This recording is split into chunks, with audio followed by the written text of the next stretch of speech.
Eto na mga katribya po yung ating nadamuhan. Ayan. Lumitaw na po yung ating mga sili. 3-4 na tudling po tayo. Ayan. Lalaki na po nung ating siling Taiwan. Ayan. Isipin mo gubat kang gina yan, pero ngayon malinis na. Ganda na po ninyan tingnan. Malalaki lang po ang pagitan nito ng ating pong sili. Ito, sad-sad na natin tong isang lugar na ito. Mahigit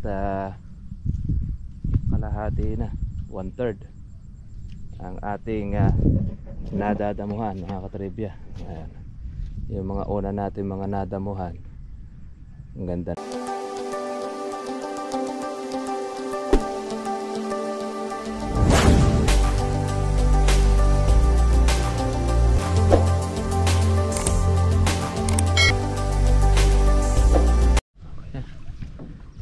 Good morning po sa inyo mga katribya, at welcome po kayo sa aking YouTube channel, at maraming salamat po sa ating pong mga bagong subscriber at sa mga token na rin po natin.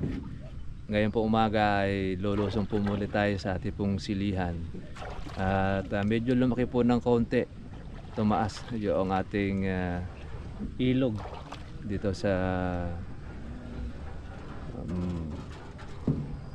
Cabiao sa Pampanga, Arayat.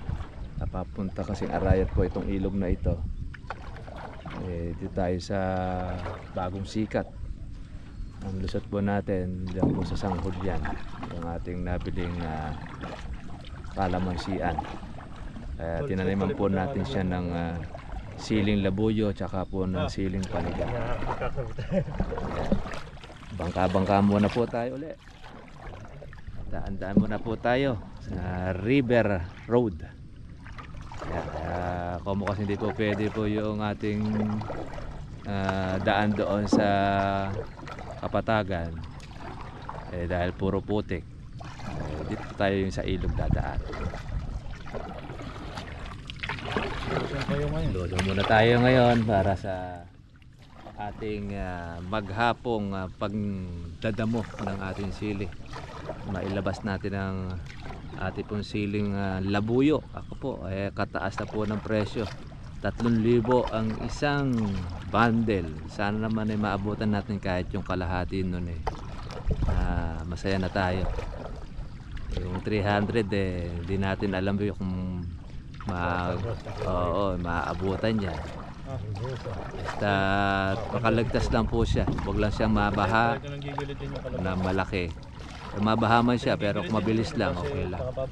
At saka yung huwag siya matamaan ng anthracnose. Actually, di pa natin siya na-spray po ng anti-anthracnose.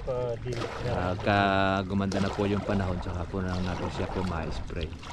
Kailangan muna natin mailabas ang mailabas sa ating damuhin. Tayo po ay magigilid po muna. Tignan niyo po yung kalabaw, kakagaling lumangoy. Ayan, si Kuya nasa ibabaw. Ayan, damit yun, tapos magpapalit na lang siya. Maganda rin service ang kalabaw, kaya lang mahirap pong mag-alaga mga katribya dahil umaga hapo kailangan maghanap ka ng damo pagkain ng kalabaw. Pero magandang gamitin niya sa pang-aararo, kasi bibihira na kasi ngayon mga katribya po yung nag-aararo, puro mga traktora na. Dito uso pa yung araro dahil mga lupain kasi rito hindi naman bukirin. Pera nga tayo kasi binibenta ng kalabaw nito. Ng kalabaw? Bole. Kaya lang matatalay tayo sa kalabaw. Kaya mo na, mag-arkila na lang tayo. Mahal kasi 60,000 ang isang kalabaw. 65? Malaki, malaking puhunan niya. Maganda. Pwede kanang bayan. mungko na lang tayo dyan, makakapag-araro pa tayo dyan Kanang bayan. Galing noong tumatawid dami niyang daladalang kalabaw. Oh, apat ano. Yun lang. Sila halos buhay niya. Yung kakalabaw na yan. Kalabola. Ah, Gaalaga lang sila ng kalabaw. yung apat na siguro yung kanyang papastola. Sinukan lang yan. Napakain eh. Susuga. Susuga lang, tapos Iiwanan daw. Galing yan. pagbet. May benta lang ako. Ah. Kaya tayo sa magchat, hindi paso natin. Picture ng makina. May nakalagay rin. Oo. Oo, may nakalagay rin. Pwede rin naman yan. Yes, may sutsara. Sabta natin ng makina. Nasa tsara na makina. Kanina ba yun? Alin? Baka siguro sa kabila. Pangahirap Gal- gamitin. Bigat. Sagwanan yun. Oo, ayun. Uuwi na rin yung Tinesting ko yun eh. nakasabwan. Alis na. Alis na nga. Ah, Doon tayo kumain. Para malapit-lapit ka. Ayan, mga katribya po yung ating parking. Minaon na po tayong bangka pero paalis na rin. Ay, katabanon ko ano. Oo, yung kangkong. Ay, sarap yan, kangkong. Ilaga mo rin, pwede rin yun. Adobo tayo nga. Tapos sa sita. At saka kamatis. Ayan, uulan na naman po mauli mga katribya. Pero medyo maganda-ganda yung kunya at medyo maliwanag ng konti. Mukhang papakita na yata si Haring Araw. Imagine niyo pang ilang araw na natin nag-uulan ngayon. 5 araw na, halos isang linggo. Pang-anim na. Oo, pang-anim na ano. Oo. Oo, na umuulan. Kaya kako kawawa rin po yung mga magsasaka na bang mga nalubog. Yung mga palay.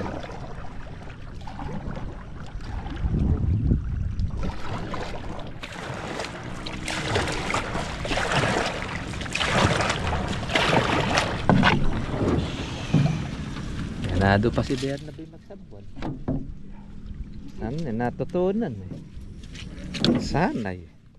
Para ka rin pala si Kuya Toby. Maganda ka daw sumadsad niya yan. Dali lang, maganda ako at malapit lang. Ito, matigas. Yan. Ito yung ating pinakapaso. Hindi na tayo nagdala ng tsinelas at sagabal. Yung bangka ang ating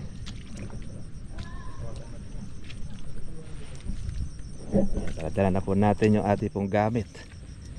Pati na rin po yung ating kanin mga katribya. Dahil ito ay maghapong laban sa pagdadamo natin ating sili. Baka sakali mga katribya makatsempo sa sili natin panigang. Pati na rin po pala ang ating labuyo. Ayun. Ang kalamansi po natin ito. Naka-recover na. Doon sa dulo, may tubig pa na konti sa dulo, no? Konti na lang. Ayan. Medyo nasaktal lang po siya yung dahon dahil bago dyan kasi maglalagas po muna naluto. Pero may mga supang rin.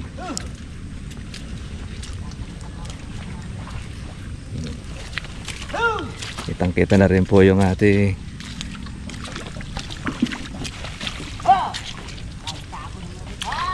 kalamansi.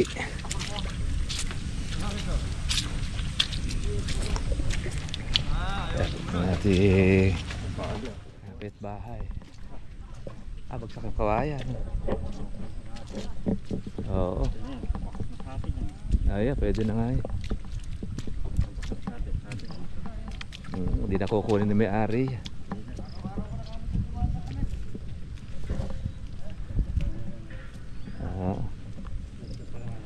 Maganda kawa dyan. Ito pa yung ating silihan.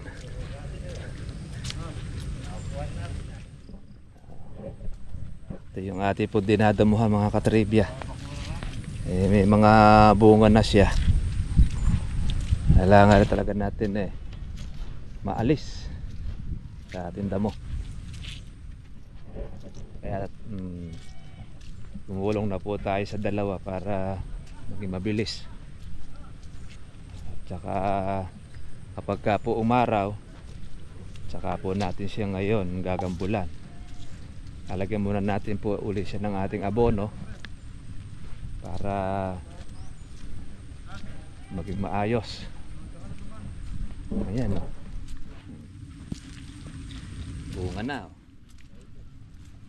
Trivia.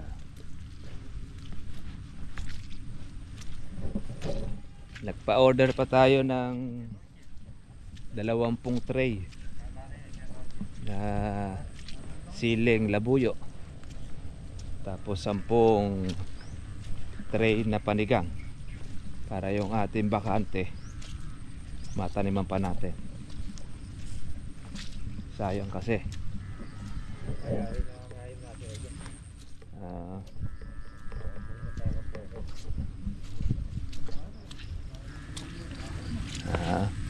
ayan, oh. Ganda. Oh.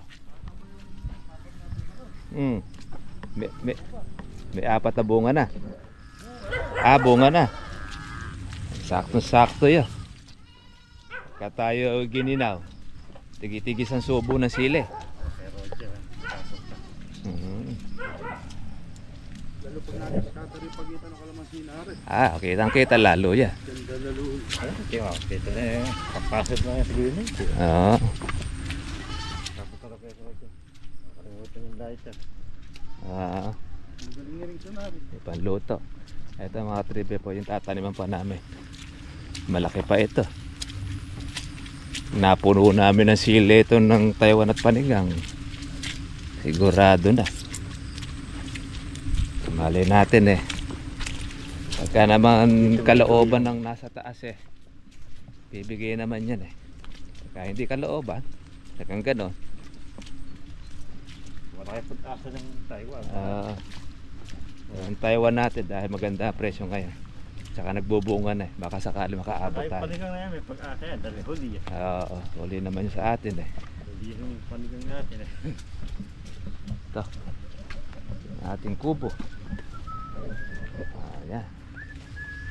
Sabi ko kay tatay, kumuha muna ng goma eh.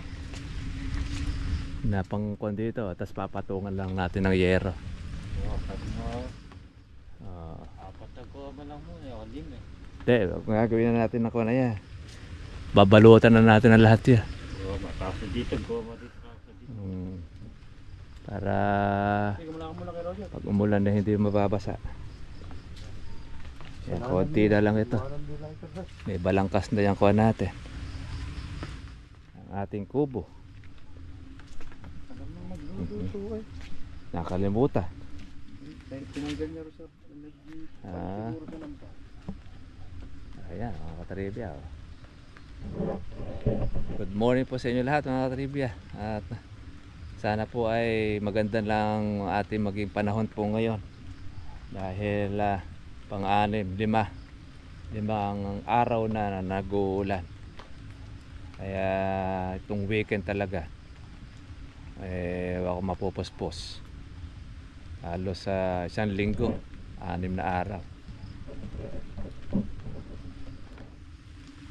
Ay, masasaya po kalamansi natin dito sa taas eh. Ayan. Makaway-kaway sila ngayon. Ganda. Okay mga katribya, tayo po ay lulusong na po sa ating silihan para ituloy natin yung ating pagdadamo. May lusot natin siya. Ito po yung ating pantataniman na siling Taiwan tsaka po ng ating panigang. Yung nalagyan po natin ng abono ito, tsaka po siya umulan. Ayan. Maganda na po uli ngayon itong ating panigang ito. Ayan. Ayan, kitang-kita na rin po siya.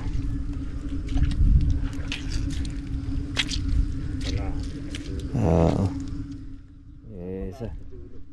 Sobra palang kawan yung kuha natin, ano, lumilito yung ugat yung ating panigang Butin eh. Ayan. Papalahan ko sa dulo. Sa may kabila. Ayo. After naman yan, ito naman po yung ating dinadamuhan. Ayun po.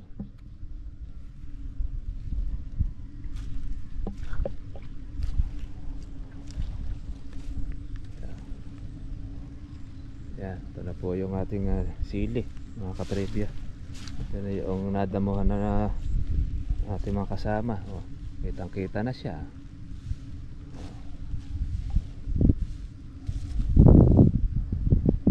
Ayan.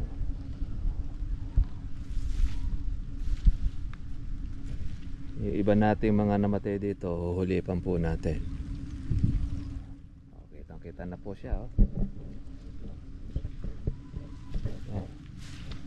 Yung mga naunang nadamuhan biglang angat ano. Ayan o. So, ayan. Akala mo siya kamatis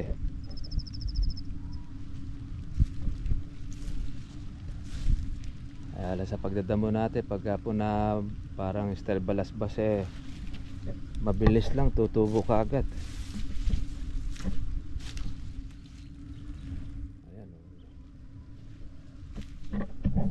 Ito, maganda rito.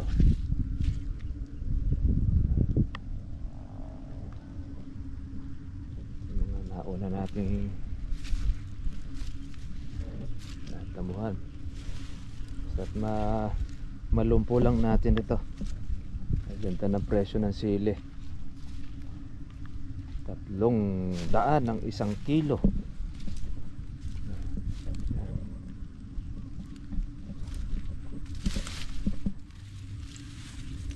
Dito kasi sa bungad na ito, ayan.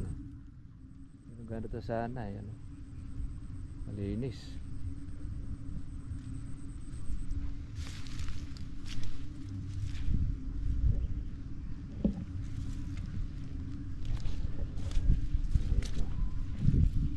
Basta't na makinis mga katribya. Ganda na.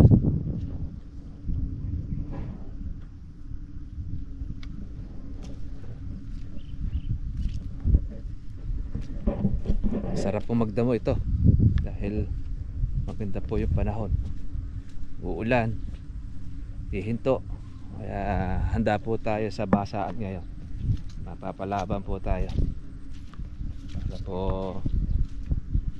paghahanda natin sa ating sili. Sayang yan pagka po matatabunan po ng ating damo pati yung ating puhunan. Kaya kailangan natin yan sumikap, magtiyaga. Ayan.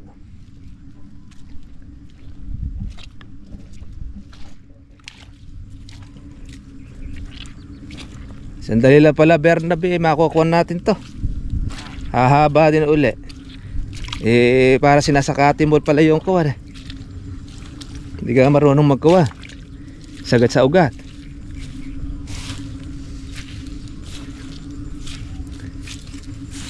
Para nun medyo matagal-tagal lang ulit natin. Medyo sasagad na sa ugat yung sili. Ay, ito yung tudling mo. Ito naman yung sa akin. Yan. Gustong gusto ng kalabaw ito. Ayan. Sige. Prepare na po tayo ng ating maghapon. Matapos namin itong lugar na ito, okay na. Konti na lang dito sa gawin naman natin ang dadamuhan.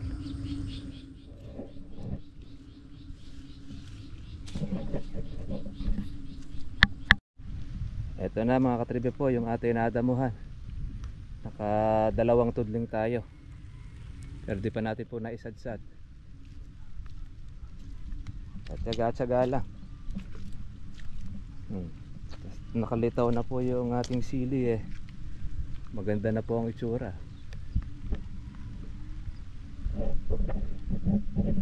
Take a break muna tayo.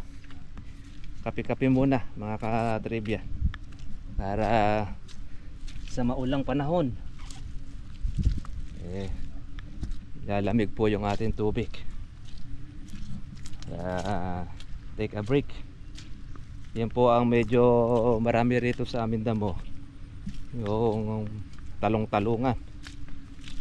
Yung malalapad po ang dahon na malalambot.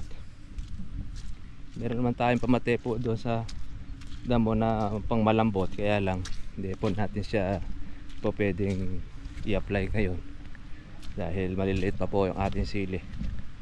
So nailito po natin ito.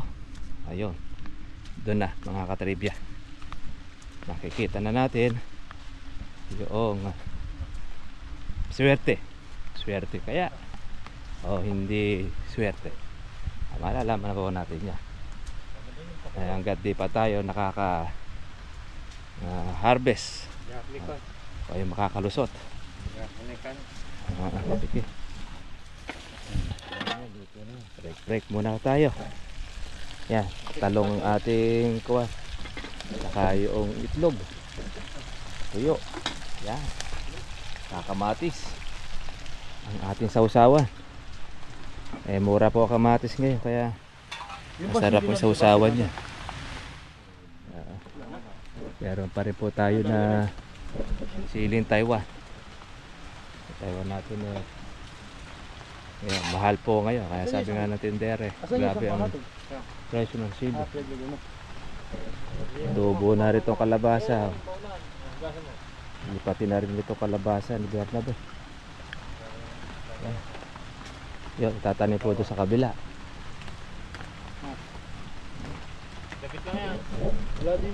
Ayan po ang kagandahan mga katribya po ng mayroon tayong farm. Meron tayong mapagtataniman, mapaglilibangan, exercise sa ating katawan. Yan, mapag-i-enjoy ka pagka ikaw ay farmer. Siyempre, talagang sapalaran talaga sa presyo ng ating itatanim. Hindi natin alam kung magkano yan or mura. Importante, meron tayo mahaharvest. Di ba yung mura, daanin mo na lang po siya sa dami. Sa pag lang po siyang mababaha o masisira, makakabawi ka doon sa iyong ginastos. Naliban na lamang mga katribya kapag ka po nadali natin po yung nalubog, ay ubos ang ating pong puhunan. Talagang gano'n, para lang din pong palay. Pag nalubog ang palay mo at yaan ay mayroong siyang bunga o harvestin na lang, na-experience na rin po natin yan. Pero sa sili naman, kadalasan po ay nalulubog pero nabubuhay naman siya. Hindi naman kasi siya nag-i-stay o nagtatagal ang tubig. Kaya medyo matibay-tibay rin po ang sili. Kaya pag nagtagal, tapos pagka nabuwal, yun, doon po siya namamatay. Sapalaran lang ang ating pong paggugulay. Talaga pong gano'n. Pag dumating ang maraming gulay, bagsak ang presyo. Pagka konti ang dumating, ayan, singgit ka. Pagka halimbawa maraming dumating, silat ka. Mas maganda pa rin, trabaho pa rin tayo ng trabaho. Mayroong bawi, may lugi, ayan, ganyan lang talaga. Kaysa naman doon sa magtutulog ka sa bahay, maghihintay ka ng biyaya na darating, walang darating. Ang biyaya, nandiyan po sa lupa ang magbibigay. Kailangan mo magbungkal, magpagod, mag-sacrifice, gumastos, karoon ng puhunan, para meron tayong alihin. Yun lang naman po ang mga teknika pamamaraan natin. Siyempre, unang-una po, yung nasa taas, siya po ang naman na nagbibigay sa atin ng lakas. Dahil pagka tayo ay may sakit, hindi natin magagawa po yung gawain pang tumana. Kumbaga, pagpapahinom ka na lang, gagastos ka ng medyo malaki. Lalo na pagka ospital. Ganun pa man, hindi talaga naiiwasan. Dumarating talaga sa tao yung ganyan. Mas maganda yung meron tayong pagkukunan. Luto-luto muna. Tapos, coffee break. After po natin na makapag-almusal, tayo po ay babanat na. Hindi na pala to almusal. Tanghalian na. Ayan. Ang ating itlog at saka po tuyo. With pritong, yan, masarap. Talong. Saktong-sakto. Kamura ang talong eh. Masarap. Lalo na pagka mahal. Okay, almusal tanghalian na po tayo mga katribya, para meron tayong lakas ng ating sausawan. Eto na mga katribya po yung ating nadamuhan. Yan. Lumito na po yung ating mga sili. Tiga-apat na tudling po tayo. Ayan. Lalaki na po nung ating siling Taiwan. Ayan. Eh, isipin mo, gubat kang gina yan. Pero ngayon, malinis na. Ganda na po ninyan tingnan. Malalaki lang po ang pagitan nito ng ating pong sili. Ito, sad-sad na natin tong isang lugar na ito. Mahigit kalahati na, 1/3 ang ating nadadamuhan, mga katribya. Ayan. Yung mga una natin mga nadamuhan, ang ganda na po ng bulas niya yan.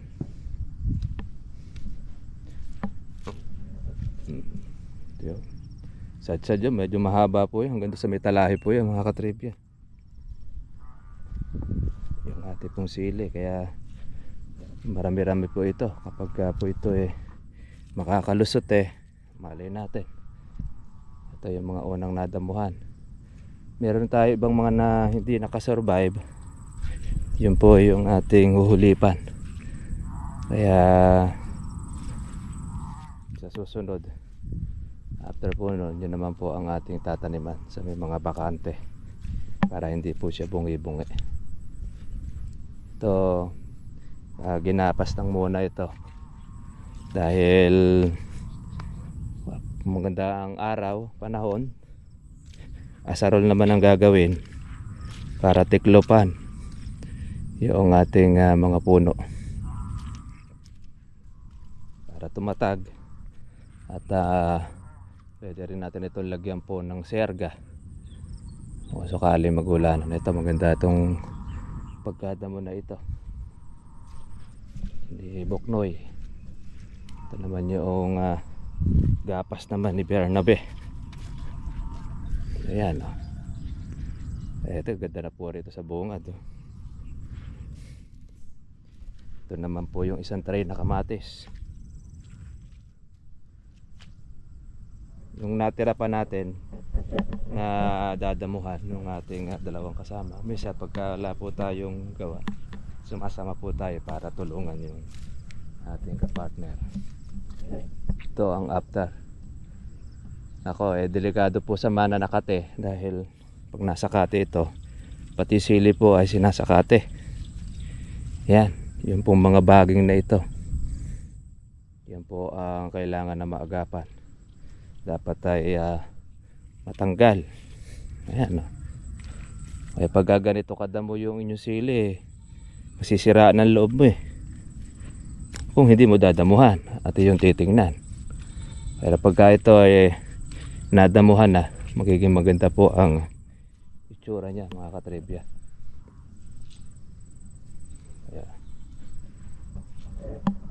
Ayan, ito yun. Nang nakalusot na po sa damo, sila na po ngayon ang pumorma. Okay, alas kuha na tayo, mga katribya.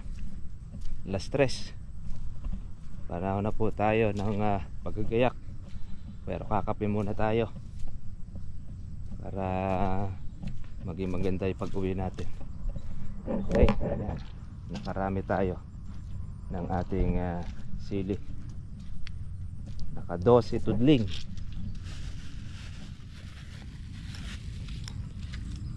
Yan. Yan, pero lang mga katribya, tsaga-tsaga lang. Sabi nga, pagka merong itinanim, meron kang aanihin. Kaysa maghihintay tayo ng kalamansi harvest, taniman na po natin yung pagitan para at least gusto po ninyo na sumabay, meron po kayong idea na hindi lang po kalamansi ang inyong hihintayin, hindi bagos pati yung aanim sa pagitan at meron po siyang tanim.